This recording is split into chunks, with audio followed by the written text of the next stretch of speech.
welcome to a tag video. This is the Diary of a YouTuber tag. I've kind of altered the original, which was the Secret Diary of a YouTuber tag.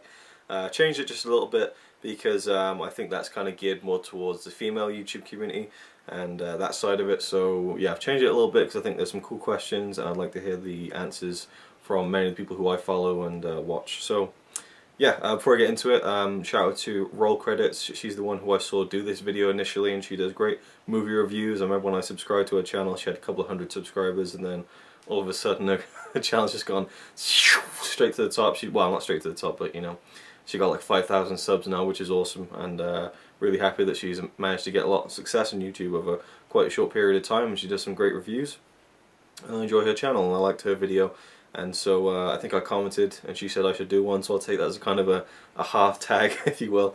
So yeah, I'm doing it, and I'll tag 10 people at the end of this. So here are the questions. Number one, how long have you been on YouTube? 3.5 years, something like that. I started this channel, RazorwireReviews, initially to do wrestling DVD reviews, and then that changed into movies, and the movies just took over, and that's kind of the main bulk of my channel now. But I have had a channel since the beginning, really. I created one back in 2006. Just to post videos I had made, like wrestling videos and like movie montages, things like that, just random things I was making at the time. So I didn't make videos for YouTube specifically, like sitting in front of a camera talking to you know, an audience, but just videos I'd made and just plonking them on YouTube so I could then take the link and send it to someone who I knew to say, hey, watch this, you can watch it on this weird little website called YouTube. But yeah, in 2011 I decided to make a channel where I'd be talking to the camera to the people who are watching the videos. Number two, what point do you think it will stop? I kind of actually have an answer to this. I know a lot of people will be like, oh, I'll just keep going, there's no end in sight, you know, I've got no intentions, but I feel like there will be a point I'm going to stop, and oddly, I think I have a date as well. I think I'll probably stop around July the 4th, 2018, which is my 30th birthday. And you know, for me, my channel, it started off just doing reviews of stuff and just being like, hey, I got this or whatever, talking about this and that. Then it became about collecting Blu-rays, things like that. And then I started being a bit more ambitious, and I did like, you know, big series like the Batathon series, where I reviewed like all the Batman films in depth, like going into like all the animated films and the films from the 40s and things like that. And then I did the Epic Film Challenge, which took a year to do with my fiance, and then all sorts of things. Michael Keaton Month, the Akira Kurosawa Appreciation Night, the 24-hour movie marathons. You know, there's been quite a few. The Harry Potter Odyssey.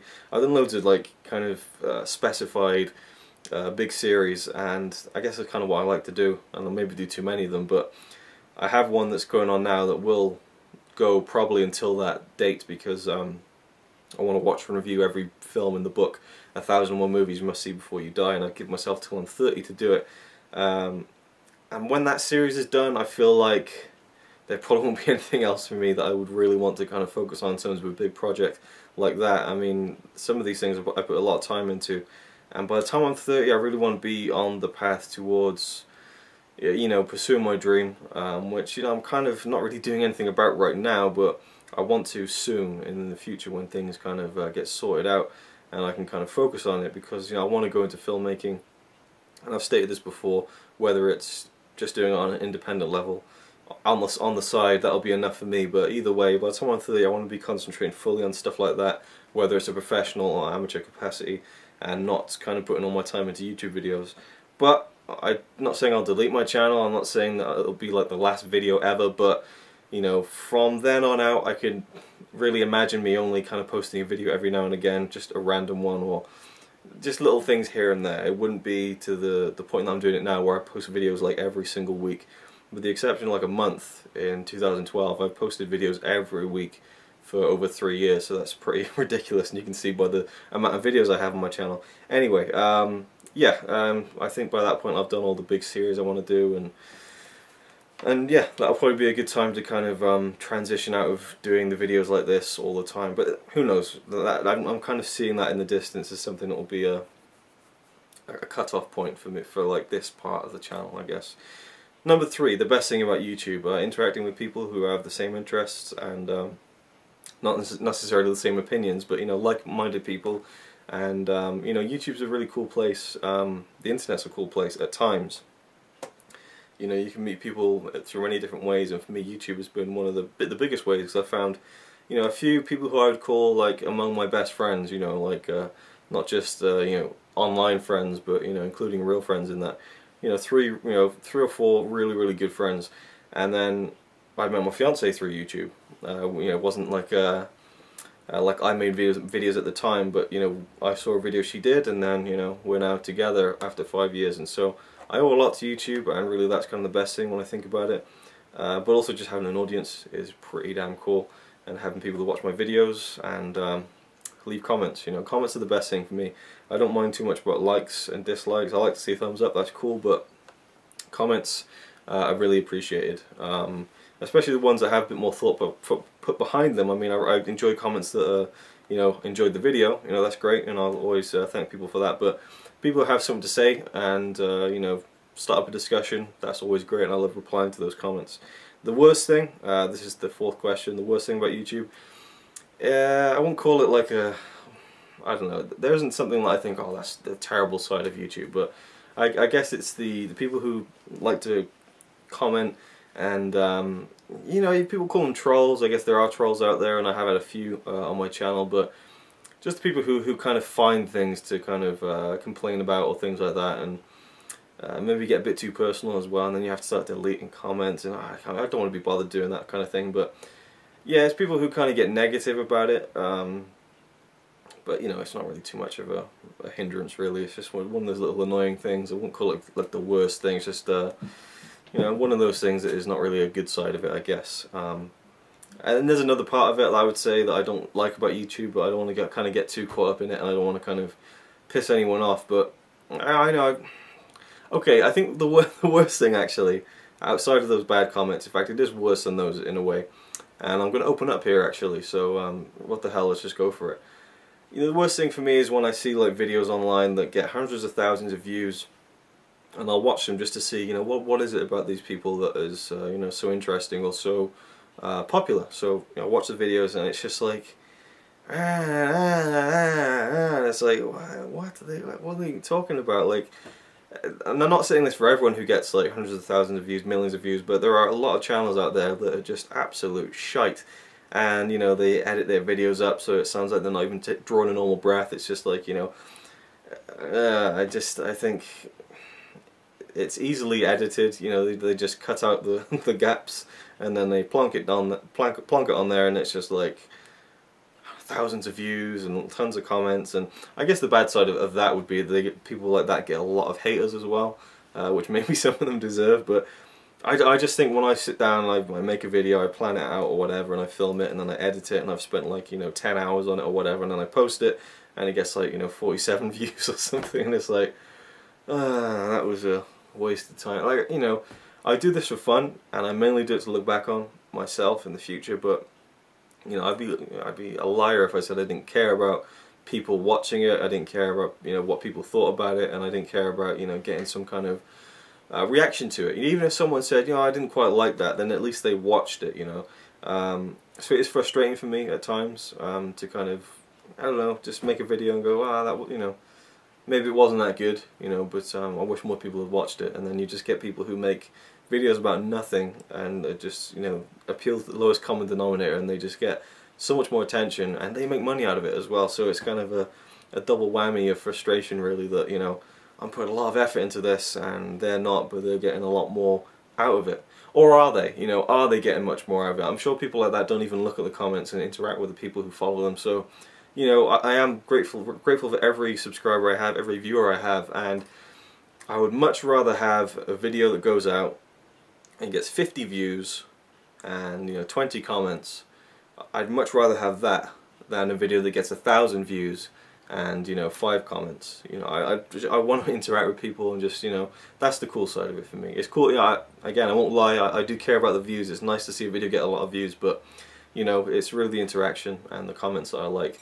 And yeah, it can be kind of disheartening when you see people like that who make these videos and just act like idiots, and they get a lot more out of it in terms of exposure and an audience. But it is what it is. Now, number 5, how many thumbnail options do you usually take?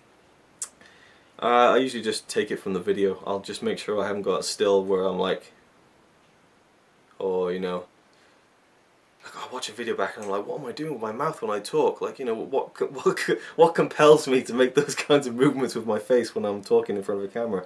Do I make that kind of face when I'm talking to people in real life? That's horrible. You kind of really see a lot of yourself when you're looking through these videos, but I just find when I'm generally just not, you know, pulling a weird face that's just happening, and I'll just select that as the thumbnail. Of course, I make thumbnails for series I do, and I'll make like things in Photoshop that don't usually have my face in them and kind of, you know, make a nice title card kind of thing.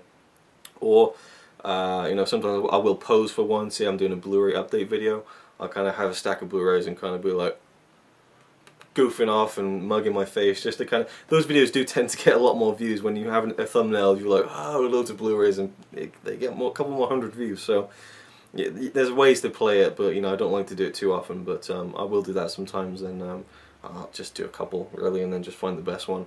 Number 6, YouTuber crush. This is from the original list.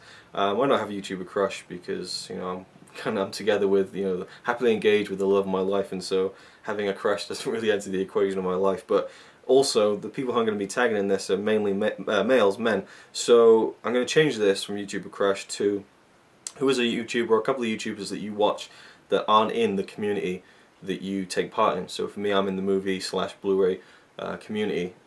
So who do I watch outside of that? I'm thinking about it. I didn't actually think this through. Well, okay, here's one I can think of. Becky O is one. She's a young YouTuber. Young.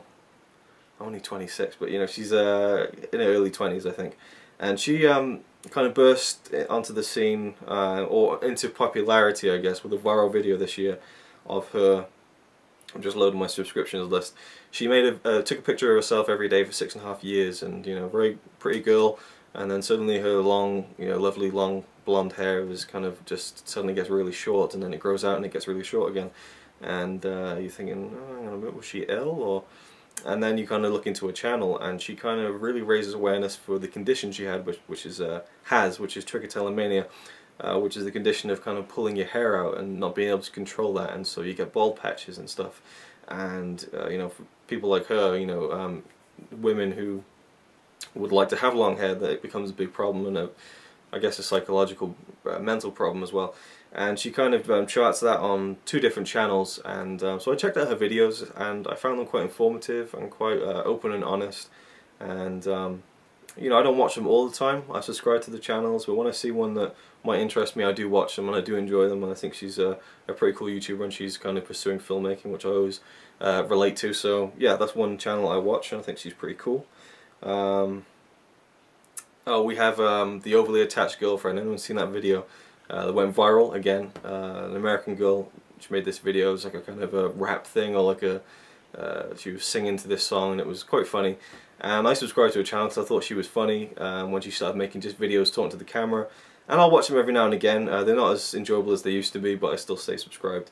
I'm trying to think now. My subscription list kind of keeps popping up on the screen and then disappearing. Who else do I have that is not in this community? Of course, I follow people like, you know, like Mick Foley's channel or something like that. I've only got one video. You know, like some famous people have channels. Not many though, to be honest. Let me think. I mainly do follow the Muggle Sam. I follow Muggle Sam. This is a channel. It's got 2 young girls, and I assume their mother, or their parents run the channel, and they've kind of been making videos since they were like really young girls, and they're just so adorable and cute, and they do singing videos and just random videos every now and again. I just find them to be so fun and enjoyable to watch, and just really sweet, and yeah, just enjoyable videos about you know, random things. Like I think their father, or again their mother maybe, went to some kind of film festival and was filming celebrities saying hello to their daughters, and they reacted to the video. That was a really cool one, like from years ago. So yeah, a few people who I watch outside of this community, and I'd like to hear what other people watch as well. Number 7, who's on your collaboration wish list? I've done a lot of collaborations with people, movie review wise, you know, and had people kind of make cameo appearances in my videos, and I've loved doing that. So there's really no one really that I can think of that I would actually like to, who I haven't done a video with, you know, in a collaborative kind of way yet. So I can't really answer that. I would like to do maybe like a more in-depth collaboration with RazorwireReviews on some, like a series of videos maybe, something like that. But you know, for me, I've done a lot of collaborating over the years, and I'm pretty much happy with all the ones I've done so far, and there's no very big kind of like, oh, I'd really like to make a video with them. But I am always open to doing more with people, of course, but there's no one on a wish list per se, but I'm sure there are other people who might have that, so I'd like to hear that as well. Number 8, what are you wearing on your bottom half? Unfortunately, it looks exactly the same as this, just what would you call them, just jogging bottoms we call them in the UK, or yeah, just pants really, which I wear around the house when it starts to get a little colder, which it is now. Unfortunately, the summer is over in Norway, the sun is out, but it's getting bitingly cold, unfortunately. I could have had a much more interesting thing to show, because I usually wear Batman pants, or Sonic the Hedgehog pants, or Teenage Mutant Ninja Turtle pants, these pajama pants that me and my fiance kind of found about 4 years ago, and we probably have like about 3 or 4 pairs each of different like nerdy things, and we wear them a lot. 9, how long until you actually click record? A few seconds really. I mean, I set up the camera angle, it always changes, I'm always never happy with it, but you know, it doesn't take me too long to kind of get into the swing of making a video, and I don't really pay too much attention to what I'm wearing, unless I make a couple of videos in a day. I'll throw on a different t-shirt or something, and of course I always make sure my hair isn't like sticking out at odd angles or anything, or I have the Einstein kind of fuzzy thing going on there with my curly hair. But yeah, I just it doesn't take me too long to start recording, and just make sure that I'm kind of at least centered, which I've just noticed I'm not completely, which bugs me, but it's all good. Number 10, how do you feel about the YouTube community and culture? The culture in general, I think, is a great thing, but it's also, I mean, there's a lot of dilution going on, there's a lot of crap on YouTube, but I guess that goes with anything really. Anything, there's always going to be that side of it that's rubbish, you know. But I really enjoy it, you know. I enjoy talking to people who have the same interests, because, you know, growing up, not a lot of people did. I mean, there were kids who enjoyed the same movies, but you know, sometimes you'd enjoy something that you wouldn't really find anyone who in real life who did. Like, there's a few films that I've grown up loving, and I've never met anyone in person who's ever even seen them or heard of them. And now I can talk to people online about these films because they have seen them, and, you know, just little random obscure movies, things like that. So it's great to make new friends all the time, and speak to people about the things that you like, and that's what YouTube is all about for me. Number 11, what's your secret to a successful channel? This is a kind of a double-edged sword. I mean, you know, I could say if someone wants to make a successful channel and they don't care about kind of cutting corners and playing the game a little bit, then I would say make videos where you make a fool of yourself. You know, if you're a guy, scream like a girl. If you're a girl, scream like a guy. You know, throw up in videos. You know, get stuff poured over you. You know, try sour sweets and throw them up everywhere, and you know, make crazy videos of you just like shouting in public, and then have like thumbnails where you just like ah, and just have the title of the video in capital letters and exclamation marks, like ah, and then post those videos every single day, and I guarantee you you will get a lot of views and you'll make some money. But that's not something I ever want to do, so yeah, just knock yourself out if you want to do that kind of thing. But I've kind of dabbled with that in the past, you know, like I was talking about how people use thumbnails sometimes to mislead people into watching videos, and I said, look, I'll show you. And so I did it the next week. There was a wrestling show on, and I took a still from it, and I kind of implied that you'd see the clip, and then, you know, the views just took off. I had like 12,000 views. I was like, there, see, case proven. You know, it's very easy to play the YouTube game and get a lot of views, and you can make money out of it. But you know, that just bugs. I can never do that myself. But generally, you know, the other side of it, you know, I don't find my channel to be successful, but it's successful to my own kind of deal, I guess, you know, because I get to speak to people who have the same interests. I'm kind of running that point into the ground at this point, but that's cool for me. And I have an audience, you know. I can make a video and, you know, like 50 people will watch it, and it's like, you know, next. And it's like with anything, you can hit a home run, you can hit a triple, a double, a single, and a lot of times it's just a single, and it's just like, it is what it is. But then when I make a video that I'm really proud of, I can say, hey guys, please check it out. I put a lot of time into it. I really appreciate you to, you know, give it a go. And that's happened a few times, and I've gotten quite a few hundred views on those videos, and I've gotten great responses from those videos. So it's great to have that there, you know. I made this this film, basically a documentary film. It's about 15-17 minutes long, and it's about, you know, my kind of filmmaking life. You know, 1999, 11 years old, I got a camera and I started making films, making videos, and it charts everything from there up until this year, 15 years of my no steroid productions. And you know, I kind of let people know beforehand it was coming and that it was really special to me, and I think it got like about 500 views, something like that. And the response was amazing. You know, people said that they found it inspiring. I didn't really even think about it like that. It was just kind of a personal thing, but that was incredible. And to think about that, you know, you could almost kind of take those 500 views and put them, you know, put a few hundred people in a room watching that. Kind of is what happened, but through YouTube, and that to me is really exciting. And so, you know, to have that for me is it's just awesome, and is in my eyes a success. You know, of course it can always get bigger and better, and I hope for that, but right now I'm really happy where it is. And for me, the key to consistency is knowing your audience, you know, knowing the people who watch your videos, what they like and what they don't like, and, you know, being consistent, you know, making sure you post videos at least on a regular basis, maybe doing some kind of schedule where it's like a day of the week that you always post a video and they know when it's coming. Because I know when I watch someone's channel and, you know, they always make videos on a Monday, it'll be in the back of my head, oh, they're posting a video tomorrow, I'll look forward to that. So there's that kind of thing, and it gets literally programmed into you. So you can do that, or, you know, just have fun with it. And for me, and this is just my kind of opinion on it, just be yourself. Don't try and play a character unless that's something you want to do and make it kind of a, you know, comedy thing out of it. But, you know, just be yourself, be relaxed, and you know, just engage with the audience as well. If people comment on your videos and ask you a question, it's a valid question, reply to it. Don't just leave it and just say, oh, I got another comment, you know, tick that off the list. You know, interact with people, you know, and I do that through Facebook and Twitter and stuff like that. So that's another way to kind of spread your channel out there. And don't bug people. Don't go out and kind of be like, hey, can you subscribe to my channel? Can you subscribe to my channel? When anyone does that to me, I just kind of, ugh, next. I don't like that. Unless, you know, someone says, and I think CM42 was talking about this in his video the other day, unless it's like, you know, hey, can you check out my channel? You know, sure, if I got time, I'll definitely do that, you know. But people who are like, hey, I just subscribed to you, can you subscribe to me? That's not going to hold any water if you do that. You know, maybe people will do it, but they won't be interested, or they might not be interested, and so you'll have dead subs, or you have just like, you know, people who don't watch your videos. But you know, and don't get discouraged by low views as well. That's another key thing. Just keep at it. I had really low views when I first started. I got 50 subscribers. I was like, wow, this is awesome. And, you know, I nearly have 2,000 now, and it's just being consistent with it. And, you know, as long as your videos aren't awful, it will pick up, and you will build an audience through it, and you'll probably make some cool friends as well. So that's what my advice would be to anyone who wants a successful channel. From my point of view, what I would consider a success, and that is just, you know, having a good group of people who follow your videos and interact with you on a whatever the basis is that you post your videos. Number 12, who do you tag?